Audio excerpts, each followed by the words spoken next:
let's state the fact that Israel does not control all of Israel anymore. 120,000 Israelis don't live in the north.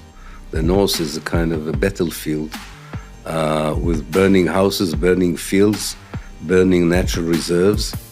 The few people who stay there do not receive any of the basic services that they need.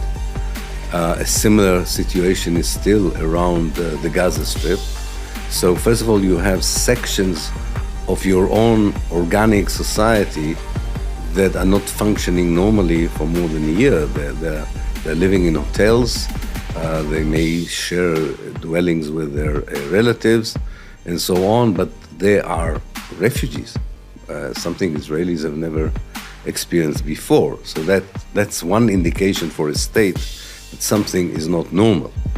In other parts, I can tell you in the north, in Haifa, in the area where I live, not far from Haifa and so on, it's not easy to get the usual services anymore.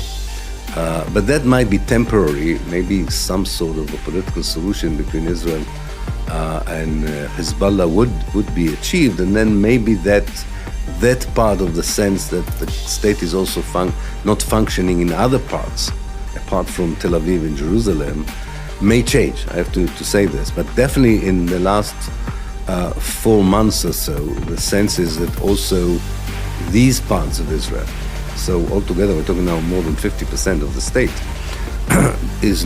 you cannot live a normal life.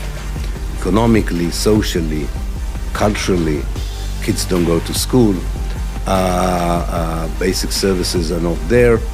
Every now and then they try to convince parents to go to send the children, but they're not totally feel safe, the parents, to do so.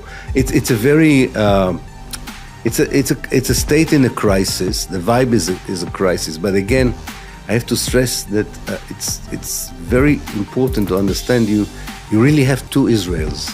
I call it, you have the state of Judea and the state of Israel. You really have two states in one state.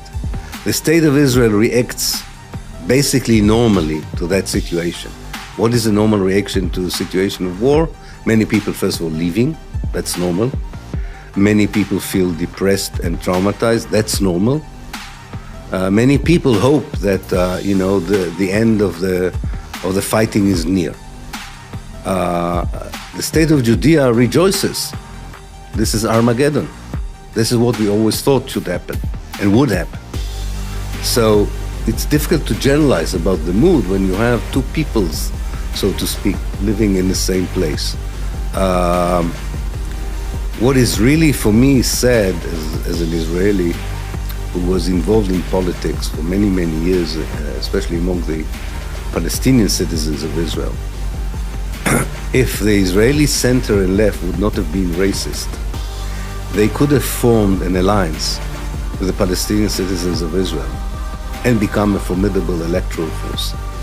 But their racism prevents them from collaborating with the Palestinian citizens who are willing to work with them. But that is not working. That is not on the table. And therefore, there's very